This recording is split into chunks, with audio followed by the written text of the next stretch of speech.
George. Okay. This is George. Hi, Sarah. This, or George, this. Yeah, my was nickname is left George, by the way. on the airplane. Yes, I left it on the airplane. And she tried to call, but they just run you around. And so I said, well, I know some of those folks in there. I can go in. As long as I'm wearing my badge. So my YouTube channel is called A Little Bit of Magic. Oh, I'll be darned. So you pulled. I'm not a YouTube guy. Well, yes, you're I on it am. now. Yes, I am. Yeah. Yeah. And so you pulled a little bit of your magic. Yeah, basically. I just sweet-toothed them. What I did was bring them some muffins. Really? I bought $10 worth of big muffins. No, is that what you did? Shit, yeah, you got to bribe them.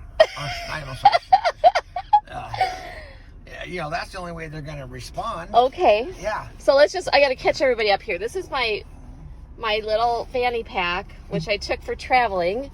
And I know it doesn't look like I have much in here, but I had like... No, I've already been all through it. Don't worry about that. I had like $200 in there. And I had my passport, because now we need the real ID. Sure. And I had driver's license. Yeah. And I had credit cards, two credit cards. Yeah. And my boarding pass. I think that was about it. But yeah. That's enough. And here we are. We are in Redmond, Oregon. Whoopa.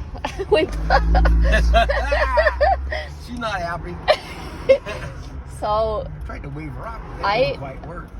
I was stranded last night. I was coming back from New Orleans. I had such a whirlwind. On Saturday I was in Nashville. Then I went down. Then I was in Memphis.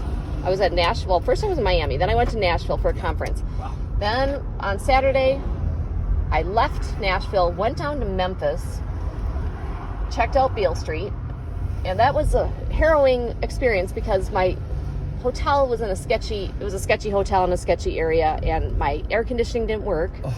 So I wrapped myself in cold towels, and I couldn't call because the phone didn't work.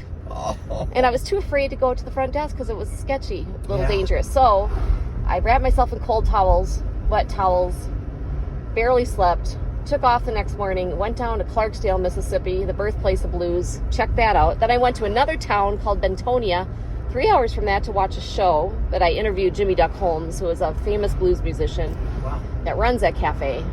And then spent a few hours there. Then went, and all I had was Cheetos because there was nothing to eat. They didn't have any food in the town because it was unincorporated. Then I went to New Orleans. Wow. You've been on the road. On the run. And I spent Sunday night and all of Monday in New Orleans. And I saw an old friend that he was kind of drained on the brain. He wasn't, I don't know, there's some friends you should just leave in the closet, leave behind. Yeah. Okay, so then... Hey, you gotta get you on here too. I'm right here. Oh, okay. I'm not looking so good. I'm barely sleeping. You look fine. So then I got on the plane. I got stranded in Salt Lake City because I was delayed out of New Orleans. And my hotel last night, it was safe, but it looked a little bit like a jail cell, let's put it that way. So I didn't sleep the best.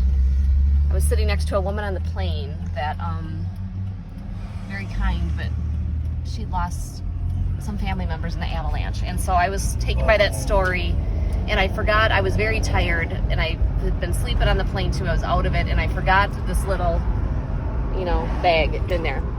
And then George came to the rescue. So. Well, I'm retired, but they. Well, you told me so I tried calling Delta. They wouldn't answer. And I couldn't get a live human on the phone. No. And when I finally was in queue to be with a live human, they hung up on me, believe it or not. And then I took over. Then you took over. Well, I called the Redmond airport, and they said, we do not help with lost baggage. And then George came to the rescue. Yeah, well, you just got to play the game. Well, so how did you, what happened?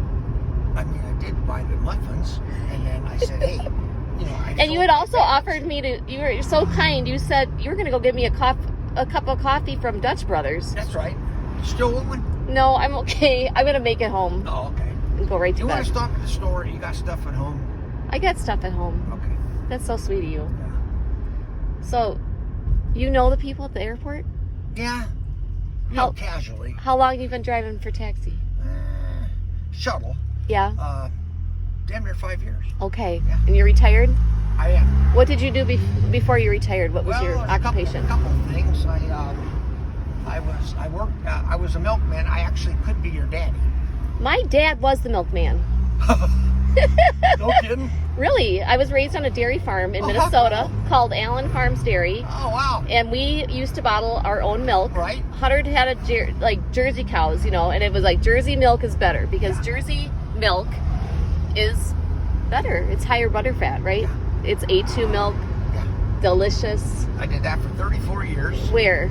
At Alpenrose Dairy, Portland, Oregon. Okay, what was the name of the dairy?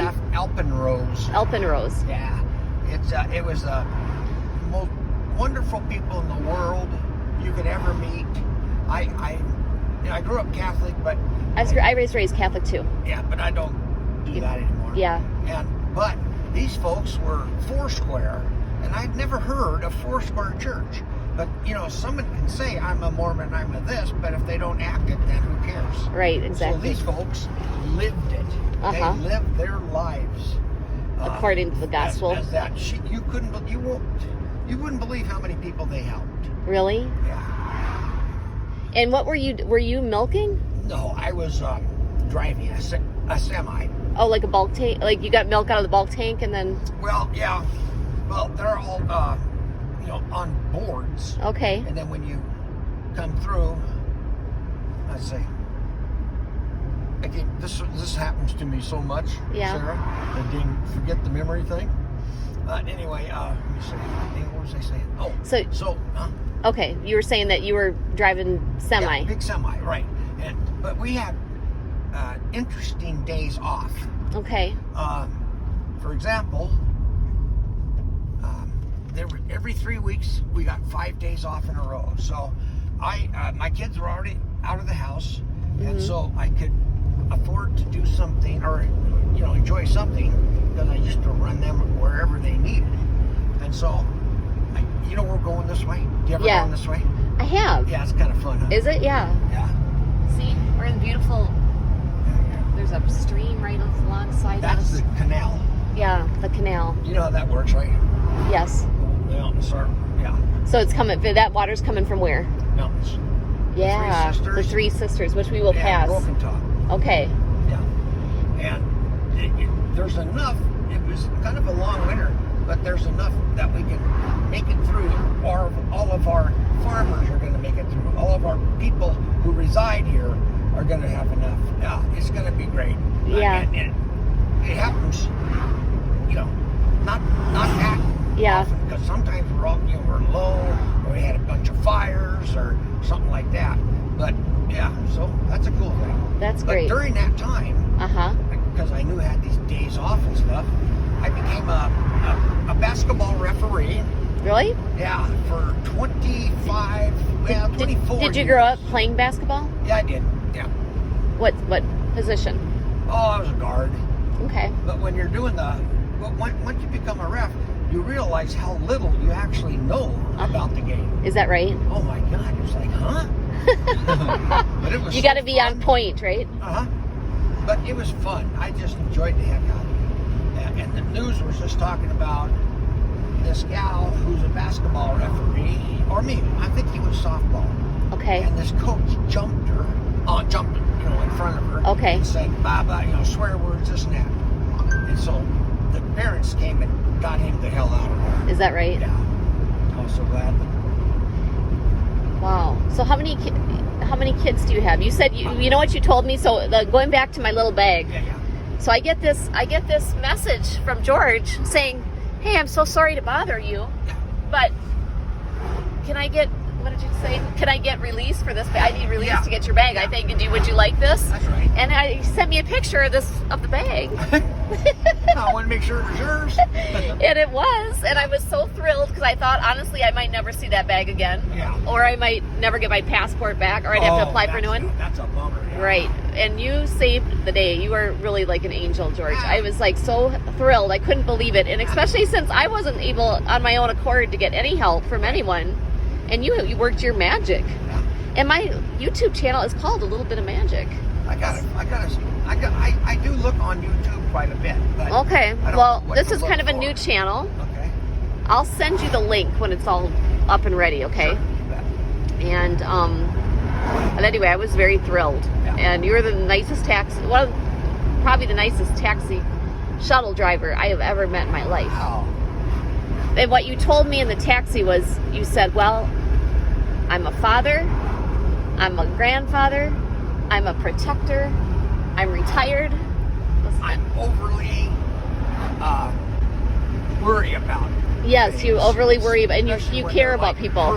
person, like you're my friend now. And then I all the others, I've got some of the ladies, they've said nice things about me too, and so I sure appreciate it. Hey, is this too cold? No, it's great. All right.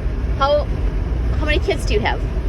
Anyway, How many children? just two. My Two. son, who he and my ex-wife and her husband bought a place over here, Eagle Crest, Oh yeah, so we're going past beautiful. together, and so they come and stay.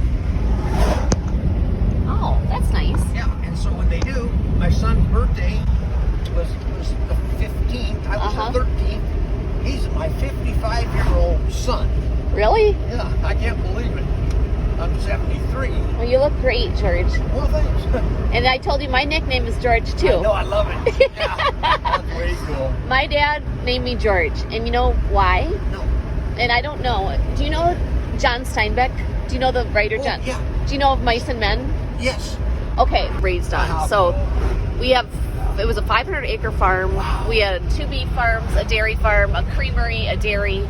Oh, wow. It was quite an operation. The farm, my grandfather was the first farmer in Minnesota to introduce pasteurization. He was a Democrat. He was very involved in politics. Like Vice President Hubert Humphrey actually stayed at our farm. No kidding. Because the railroad went right through there when he was on the when he was on the campaign trail. Yeah. And my dad was the real workhorse of that farm. I mean, he worked there.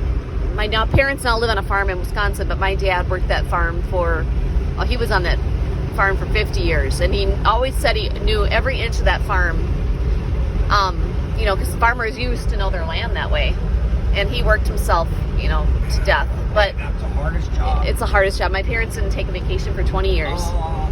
And I worked. We all worked, but Yeah. my family, man, my parents worked. And anyway, Couldn't take a day off. never, can't take a day off. And then if they did, and they got a hired man, the cows would be sick. Well, yeah.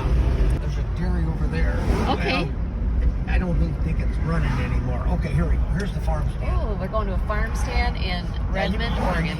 Yeah, we're actually, I don't know if it's Redmond or Bend, but it's right in there. Okay. Yeah, but then you're on the your own what do you call it? Honor. You're on your own honor. So Oh, you nice. pay Oh, what that's you great. think and like This that. is great. We have a little farm stand here in Redmond. Hey, I think, I just wanted to do this little YouTube video because it is a little pretty magical how you got that bag back. I can't believe it. And you worked your magic. And, I mean, it just, with all the terrible things happening in the world right now, I think people need to hear stories like that because it reminds us that there's so much good in humanity left, absolutely. right? Yes. And you proved that today. Yeah. And you are a hero. You are my hero because you have this bag. That's cool. So thank you, George. And you have my namesake. Yeah, how about that? I love it. All right, let's All right. go see what's doing. Okay. May not be too much in here. Oh, I gotta bring my wallet.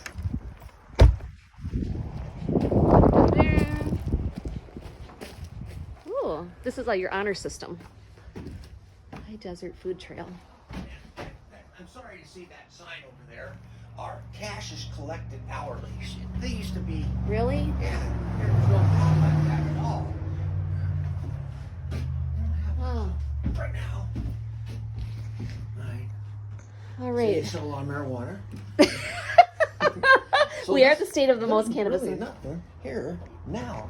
Oh, they got freeze-dried potatoes and freeze-dried peas.